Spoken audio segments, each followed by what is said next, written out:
A 3-year-old boy requiring medical attention was airlifted by helicopter from a cruise ship on Wednesday morning. A physician aboard the Carnival Miracle requested a medical evacuation for the child, who was diagnosed with appendicitis. The boy and his mother were picked up off the coast of Wilmington, North Carolina, and taken to the New Hanover Regional Medical Center in Wilmington. No further updates on the boy's condition have been released. A 20-year contract between Miami-Dade County and security firm Wackenhut is ending in lawsuits. The county first accused Wackenhut Corporation of cheating taxpayers out of millions of dollars in addition to leaving security posts unmanned at transit stops. Miami-Dade County announced earlier this month that it is seeking $3.4 million in alleged overbillings. In response, the security firm is filing their own lawsuit seeking $20 million in damages. Dutch police are reporting 5 deaths and 12 injuries as a result of one man's alleged attempt to harm the Dutch royal family, including Queen Beatrice. The popular queen and her family were riding in an open-top bus today when a man driving a black hatchback careened through the crowd, hurling spectators in the air.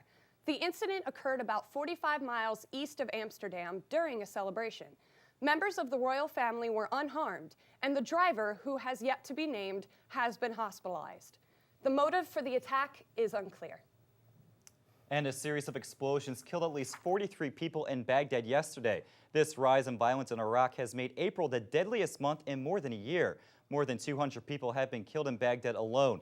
Concern among Iraqis is that the violence will spread as the United States to begin troop withdrawal. But U.S. officials say the renewed violence is not a serious setback. President Obama has pledged to withdraw most combat units from the country by late 2010. 5 Muslim immigrants have been sentenced for planning a terrorist attack at Fort Dix, New Jersey. Mohammed Schneur was sentenced to life plus 30 years for being the ringleader in the plot intended to kill military personnel. Schneur is a U.S. citizen.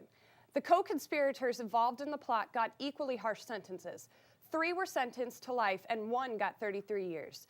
Under federal law, none of the 4 men with life sentences will be eligible for parole. The Miami Children's Hospital is located less than 5 miles from the University of Miami campus. It is the only licensed children's hospital here in South Florida, and they are constantly on the cutting edge, even down to entertainment. UMTV reporter Kimberly Thompson has the story. The Fun Center was added to the Miami Children's Hospital in December. The unit has a flat-screen television, DVD player, and Wii Nintendo system. There are lots of games to choose from, all rated E for everyone. Victoria has been at the hospital for 5 years. She spends time working in the game room, helping with everything from cleaning hands to games. I love the Wii. I think it's great, and I think it really empowers them to help kind of move instead of just sit in bed. Wii Nintendo is so fun that everyone gets into it. Getting children's minds off of being in the hospital, just thinking about, not thinking at all what's going on around them, just thinking about the here and now and what I can do to have fun.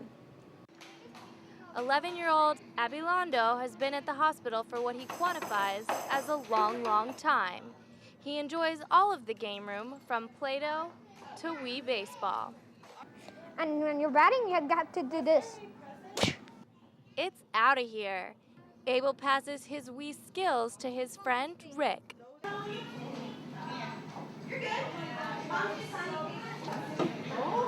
The Fun Center is not just for patients to socialize. A mother explains how her son's sickness is affecting her other 2 children. They understand, but they don't really understand, and this game room, to me, it's good because it takes their mind away from that. The Miami Children's Hospital is colorful from the outside in, helping kids keep their minds off their sickness.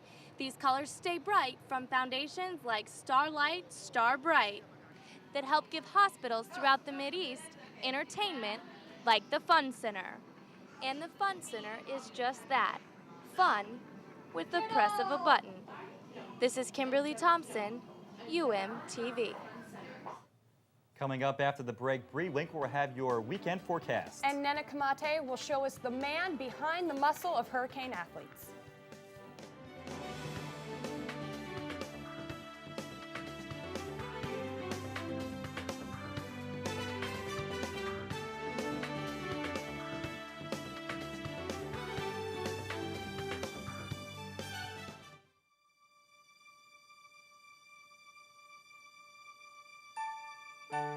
Somewhere around the world, there are men and women of the armed forces risking their lives, helping rebuild communities after natural disasters, collecting toys for needy children, tutoring kids in local schools.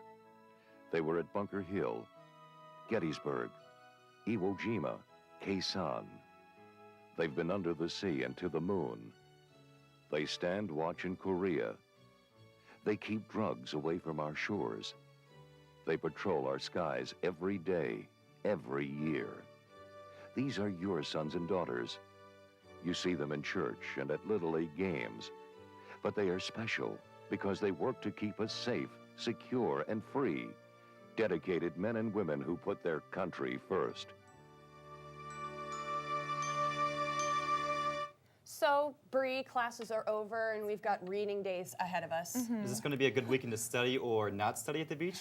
Definitely study at the beach. It's going to be gorgeous out there. We can expect more or less of the same that we've been seeing the past week. If you take a look at the radar, this is what we're going to be seeing next week. Nothing over Miami, just a few sprinkles over Key West. Very nice out here, barely a cloud in the sky today, and it's going to be a very clear weekend as well. Right now we're at 78 degrees. We have an east wind about 15 miles per hour. The rest of the southeast, hot spots Tampa at 83 degrees right now, 76 in Jacksonville. Memphis is at 75, a little bit chillier because they got hit with some rain. You can see here on the radar. Now this system will move well to the north. We're under high pressure, so that's keeping that well to our north. No rain in the forecast well into next week. It's going to be beautiful out there. Definitely great reading days ahead for you. But because we are under that high pressure, that means that an increase in rip current risk is about. So officials are saying try not to swim in the water if you go to the beach. But remember, if you feel inclined, make sure you stay in eyesight of a lifeguard.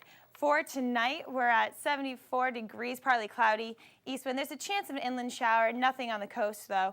For tomorrow, high of 83. It's going to be breezy out there, wind gusts up to 20 miles per hour, mostly sunny. Beautiful weekend ahead, lots and lots of sun for your weekend.